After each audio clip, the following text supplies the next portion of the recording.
The bread was already gone before she realized she had given it away. She had not meant to do it consciously.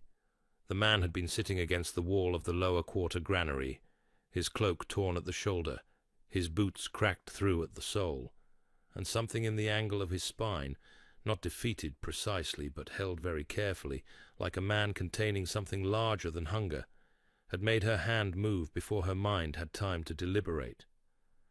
The loaf had been the last of what she'd brought from the communal hearth. It was the size of her two fists pressed together. It was everything she had until the morning distribution. She had set it on the ground beside him without speaking. He had looked up. His eyes were grey, not the dull grey of Riverstone, but the specific grey of the sky in the hour before a storm, the kind of grey that has weather behind it. They were not the eyes of a beggar. She noted that, filed it away, and left before he could say anything that would require her to explain herself. Her name was Tova. She was 23 years of age, the lowest-ranked Omega in the Thornmere Pack territory, and she had not eaten that evening. These were simply facts. She moved through facts, the way she moved through the lower quarter itself, efficiently, without complaint, keeping close to the walls.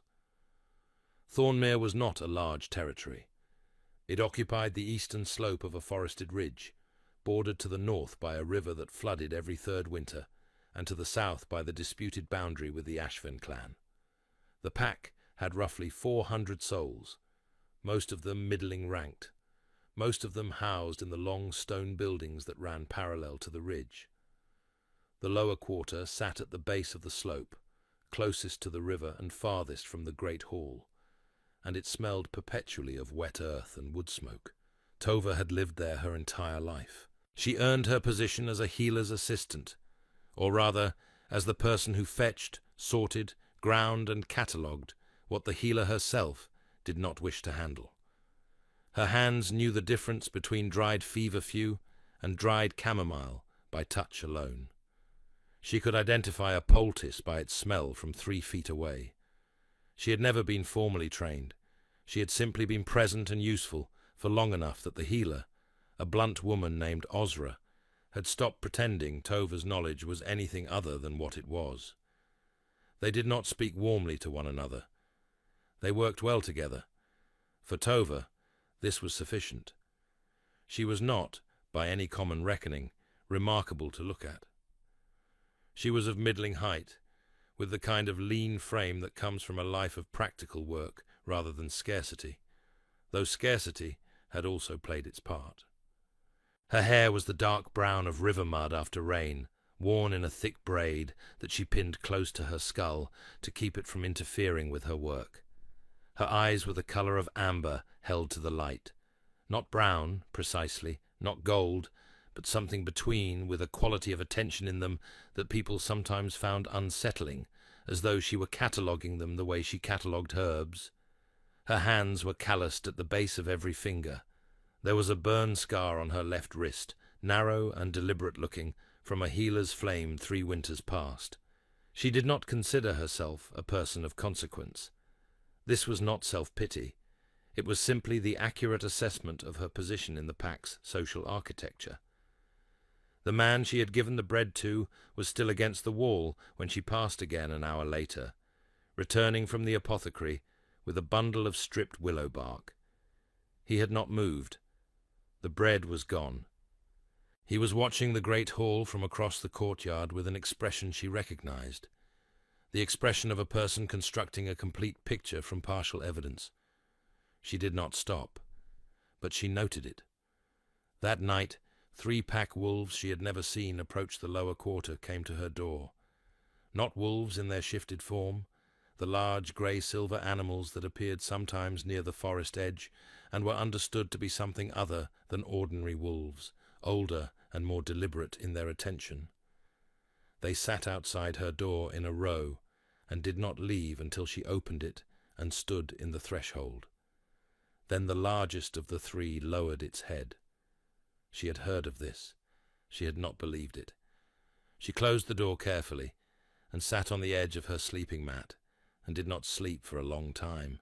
What she did not know, could not have known, was that the man in the torn cloak had watched from across the courtyard, very still, as all three wolves turned from the great hall and walked without hesitation toward the lower quarter.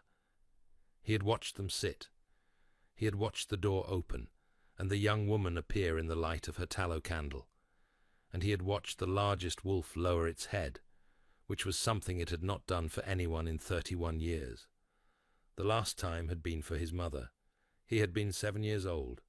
He stood in the dark for a long time after the door closed. His name was Casimir. He was the Alpha King of the Vael territories, which encompassed 11 packs across the eastern ridgeline, and he had been walking disguised through Thornmere for 3 days. The decision had not been made carelessly. He had ruled since he was 19, which meant he had ruled for 11 years, and in 11 years he had learned that the information that reached him through proper channels was shaped by the people who held those channels.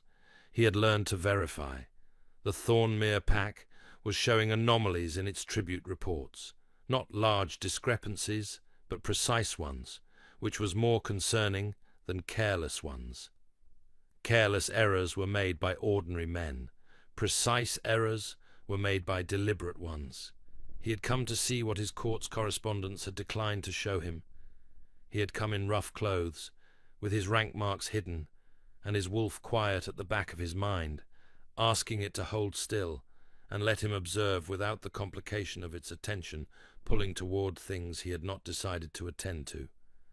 It had held still for exactly 3 days. Then it had walked 3 of the ancient pack wolves directly to the door of a lower quarter Omega healer's assistant, who had given him her last bread without introduction, without condition, and without waiting to see whether he would thank her.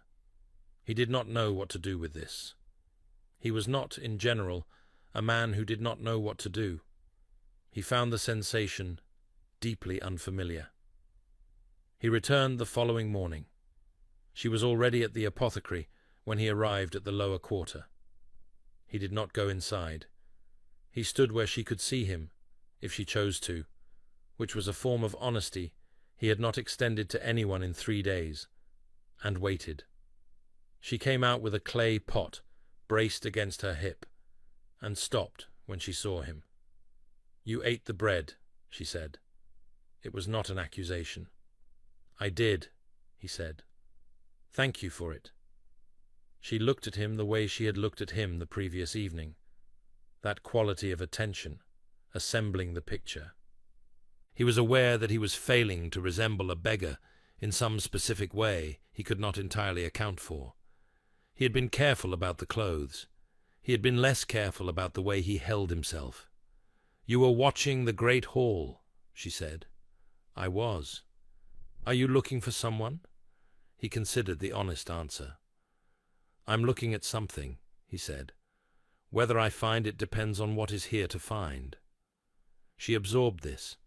He noticed that she did not press him, which was either in curiosity or the disciplined intelligence of someone who understood that some questions yield more when they are not asked directly. He suspected the latter. "The pack wolves came to your door last night," he said. Something shifted in her face. Not quite surprise, more like confirmation. "You saw that?" "I did." "Do you know what it means?" He said nothing for a moment. "It is uncommon," he said finally. "Osra says it has not happened in the lower quarter in her lifetime," Tova said. "She is 64. She shifted the clay pot to her other hip. She also says the last time the ancient wolves deferred to an Omega in the territory records, the Thornmere pack was still ruled by a woman." She paused. She said this as though it were a curiosity, not a fact. Casimir looked at her for a long, still moment.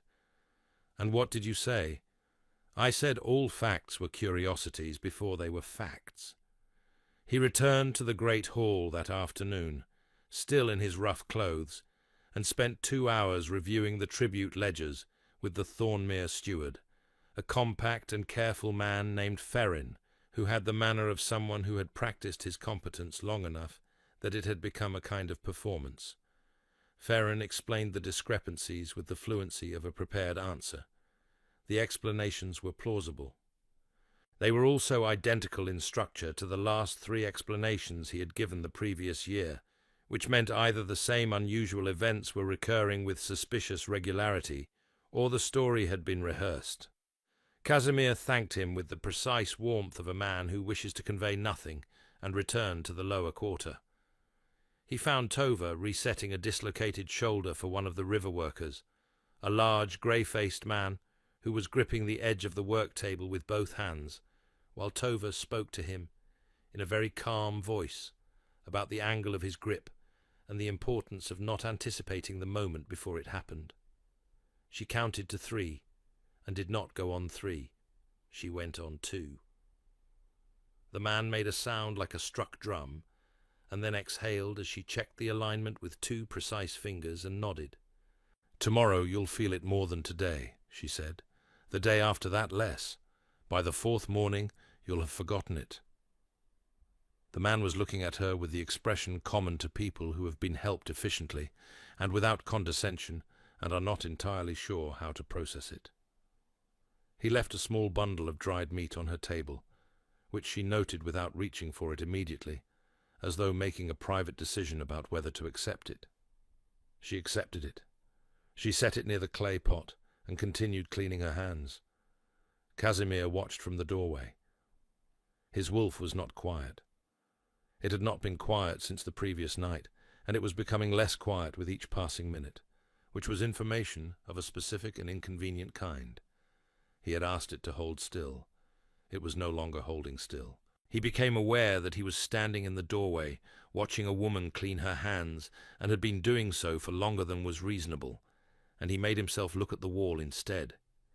He counted 14 separate remedies arranged by use rather than by name, which was the more sophisticated organizational system.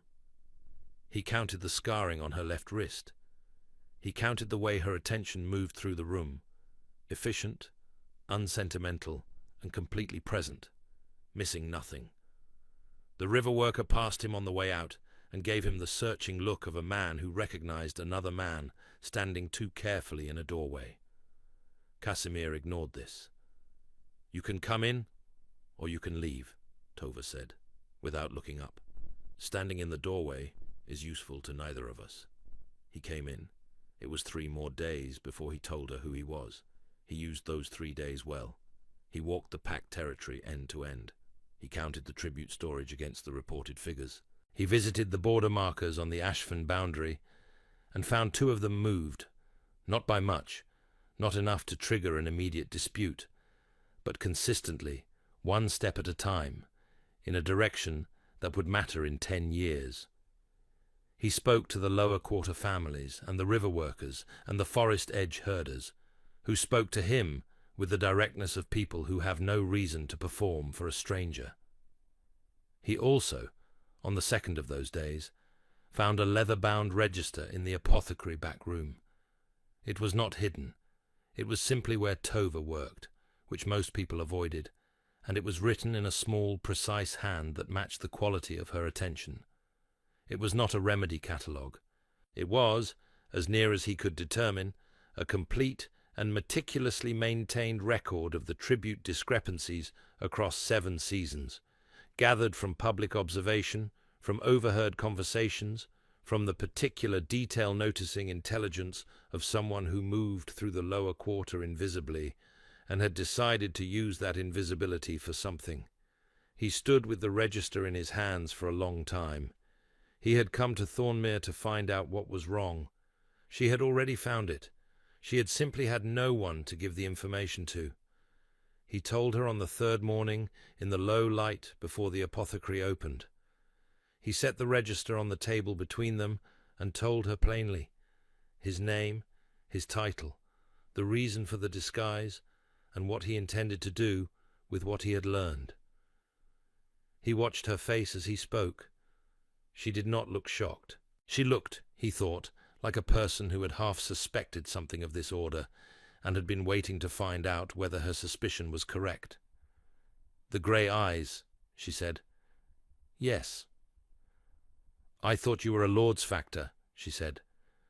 "Someone sent to look at the accounts, not the king himself." She was quiet for a moment.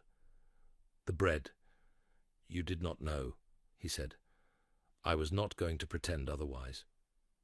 She looked at him for a long time. He had the impression she was revising a substantial number of assumptions at once, calmly, systematically, in the order of their importance. "The wolves," she said finally, "the 3 that came to my door." "I cannot explain that," Casimir said. This was the first honest thing he had said that cost him something. "My wolf chose to send them. I did not direct it." Tova looked at the register, then at him. "What happens now?" "I need to take this to a formal proceeding," he said. "The evidence you have gathered is the clearest record of what has been done here, but it needs to be presented in the right setting, before the right witnesses." "You could present it yourself," she said. "I could," he agreed, "but it is your register. You built it. You observed and recorded across 7 seasons when no one asked you to, and no one would have thanked you for it. It should be your voice in the room when it is put on the table." She was quiet for a long time. He did not press her. "I have never been inside the Great Hall," she said finally. "You will need to be," he said, "unless you choose otherwise." She looked at her hands. "The burn scar on her left wrist. If I present this and it goes wrong—" "It will not go wrong," he said. "I will be in the room." "That is not the same as it not going wrong," she said. "That is only the same as you being present while it goes wrong." He considered this. It was accurate. "You are correct," he said. "It could go wrong in specific ways that my presence would not prevent. I will not promise you it cannot. I can tell you that your register is the most complete account of 7 seasons of falsified tribute that I have seen in 11 years of ruling, and that a falsified tribute case presented with this quality of documentation has not failed an institutional hearing in the recorded history of the Vile Council." He paused. "That is the accurate version." She met his eyes. The amber-lit quality of her attention turned on him without flinching, without deference, in the particular way it had been doing since she set bread on the ground beside him and walked away. "All right," she said. "Tell me what the room looks like." The formal hearing was convened 5 days later by the authority of the Alpha King in the great hall of the Thornmere estate. It was the first formal Alpha King's hearing held in Thornmere in 19 years. The hall was full. Ferrin, the steward, had been informed that morning. He had spent the intervening hours composing his expression into something that would read as cooperative, and he had done this well enough that Tova, entering the great hall for the first time, noted it and filed it away. She was wearing a grey wool gown that Ozra had produced without comment from the back of a chest. Her hair was pinned as always. She carried the leather register under her arm. The pack ranked themselves by order on the long benches, as they always did at formal proceedings. High rank near the front, low rank at the back. Tova had always been at the back. She walked to the front of the room and set her register on the presenting table and stood beside it, and the sound of that walk, her boots on the stone floor, 200 pairs of eyes, was the loudest silence she had ever experienced. Casimir was at the head of the room. He had not, she realized, told her to look at him if she felt uncertain. He had told her what the room looked like. He had told her where the witnesses would sit. He had trusted her to prepare herself, which was different from reassuring her, and was more useful. She opened the register to the first page of the tributary record. She did not look up. 7 seasons, she said.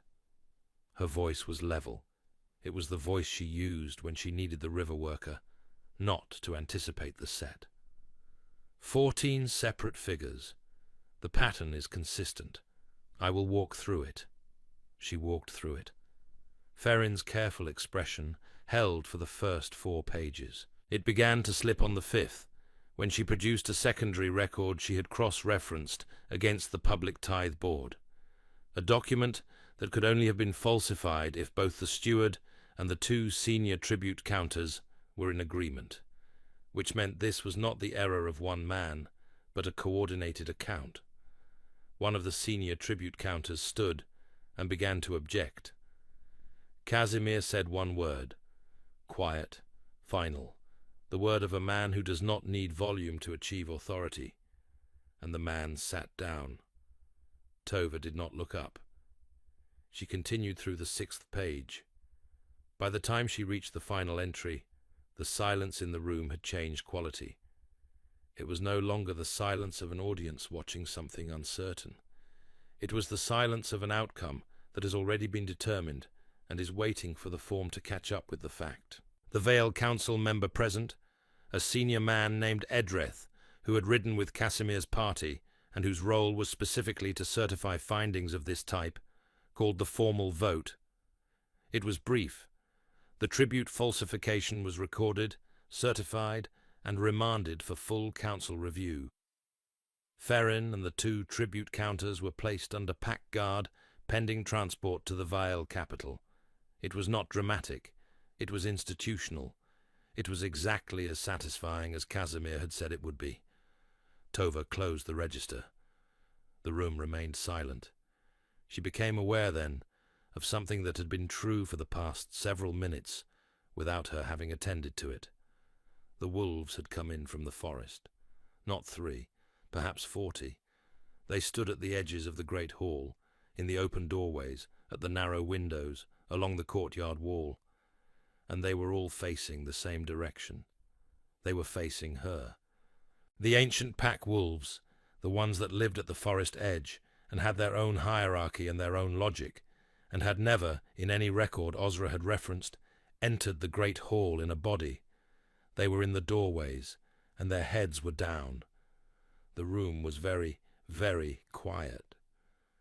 She heard Casimir's voice from the head of the table, not the formal hearing voice, something quieter.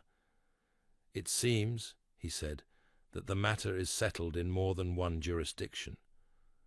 Someone in the back benches made a sound that was not quite a laugh, but was adjacent to one. The tension broke like a fever breaking. Edrith certified the final record. The hearing was formally closed. Tova stood with her hand flat on the cover of the register for a moment after the room began to move again. She could feel Casimir approaching from the head of the table. Not hear him, not see him, but feel it, the way you feel weather changing, the way you feel a fire when you turn toward it. She did not move her hand from the register. He stopped beside her, not behind her, not in front of her, beside her, level. "You did not look at me," he said. "I didn't need to," she said. He was quiet for a moment. "No," he said. "You didn't." She looked at him then. The grey eyes, the quality of a man who had spent 11 years ruling and had not entirely become the thing that ruling required, or had but was aware of it, which was not the same thing.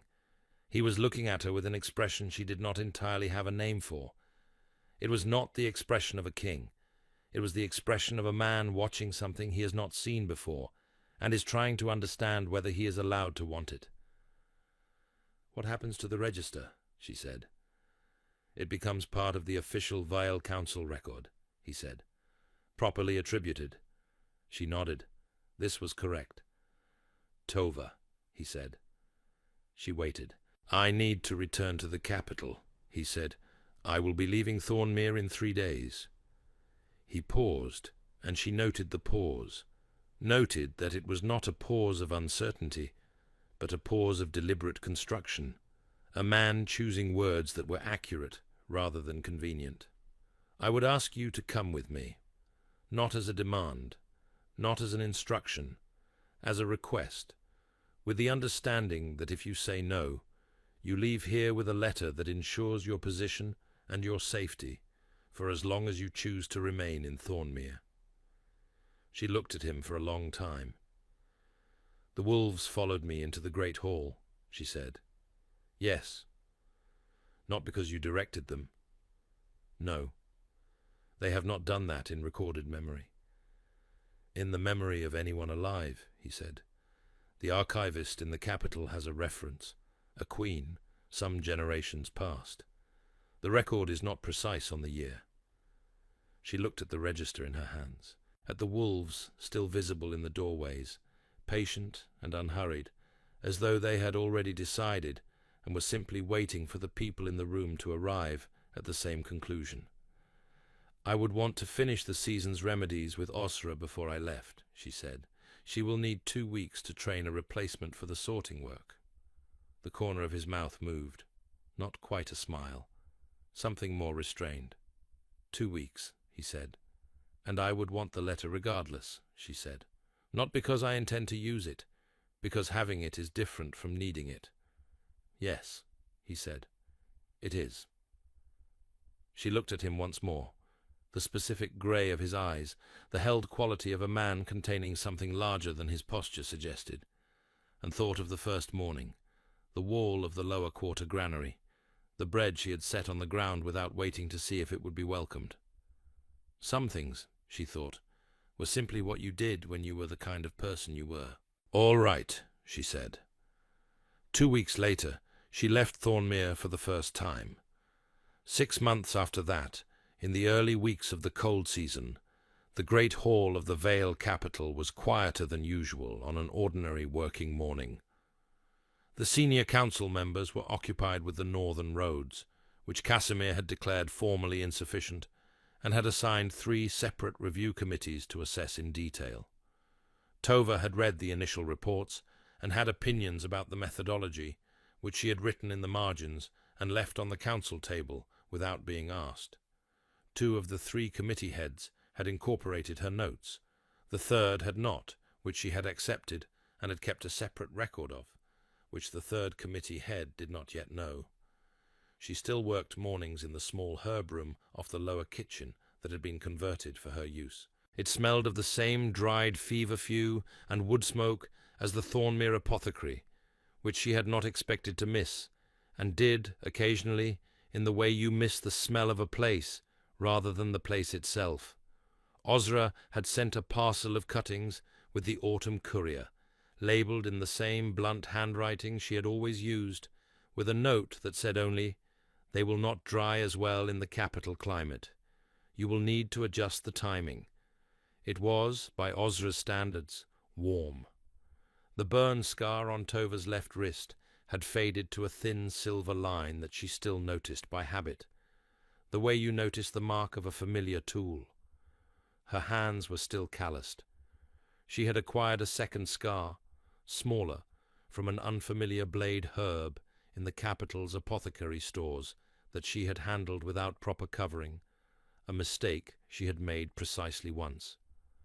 The wolves came to the capital with her, not 40. 3, the same 3 from the lower quarter doorstep. They lived at the edge of the capital's forest grounds, and appeared with an irregularity that had initially unsettled the stable staff, and had since become ordinary enough that the morning groom left scraps at the forest edge without being asked. The largest of the 3 had taken to appearing at the herb room window in the mornings, which Tova had accepted with the pragmatic grace of someone who has learned to incorporate persistent facts into her working day. Casimir had taken to appearing there as well, less predictably than the wolf, but with a similar quality of deliberate presence, arriving without announcement, sitting on the stone ledge near the window, and offering information the way someone else might offer conversation. The state of the northern road reports, the particular stubbornness of the eldest council member on questions of border adjustment, his private assessment of the Ashford situation, which was proceeding correctly and would probably resolve without spectacle, which he considered the best possible outcome for everyone involved. She had come to understand that this was his version of being with another person, offering things that cost him something. He was not by nature forthcoming. He had learned, in 11 years of ruling, to hold information as a form of safety. Giving it away voluntarily to a person whose judgment he had decided to trust was the specific vulnerability he had apparently decided was acceptable. She received it without performance. She offered her own in return, the margin notes, the adjusted timing of the herb drying, the opinion she had not been asked for but gave anyway because it was accurate. He received these in the same way she received his, without performance, without pretense that it was not what it was. On the morning she was thinking of, early in the cold season, the capital frost still thin on the stones, the light the particular flat grey of a winter that has not yet decided to fully arrive. She was at the herb room table with the Third Committee's road report, and Casimir was on the stone ledge, working through the northern requisitions, and the wolf was at the window, its chin on the sill, watching Tova in the unhurried way it had apparently always been going to. She noted a figure error in the Third Committee's stone quantity estimate, and wrote a correction in the margin. Casimir looked up. "You found something?" "A figure error," she said. "The load estimate is wrong by a factor of roughly 12%, which means the timeline is also wrong, which means the committee head is going to present a budget to the council on false numbers in approximately 3 weeks. How certain are you?" She turned the report toward him. He read it. He was quiet for a moment. 3 weeks, he said, if they proceed as scheduled. "I'll have Edrith flag it for review before the presentation." "That would be better than after," she said. He returned the report. Their fingers did not quite overlap on the transfer. She was aware of the deliberate precision of that. A man who was careful about the distance between reaching for something and taking it. The wolf made a low sound. Not distress. Something else. The sound of a large animal settling more comfortably into a position it has already decided on. "It's going to snow," Tova said. "The stablemaster said the same thing this morning. The stablemaster is probably right." She returned to the report. He returned to the requisitions. The wolf shifted its chin on the windowsill and closed its eyes. Outside, the light was still flat and grey, the sky still carrying all of its weather quietly, not yet prepared to release it.